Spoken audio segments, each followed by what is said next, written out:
சமீபத்திய ஆண்டுகளாக நுரையீரல் தொற்று உள்ளிட்ட பல பிரச்சனைகளால் பாதிக்கப்பட்ட தமிழ்நாடு வணிகர் சங்கங்களின் பேரவைத் தலைவர் வெள்ளையன் மருத்துவமனையில் அவ்வப்போது தொடர்ந்து சிகிச்சை பெற்று வருகிறார்.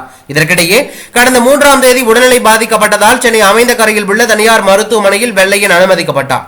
இவர் முன்னதாக சாதாரண வார்டில் அனுமதிக்கப்பட்ட நிலையில் தொடர்ந்து உடல்நிலை பாதிக்கப்பட்டதை அடுத்து கடந்த 5ஆம் தேதி தீவிர சிகிச்சை பிரிவுக்கு மாற்றப்பட்டு மருத்துவர்கள் அவருக்கு சிகிச்சை அளித்து வருகிறார்கள்.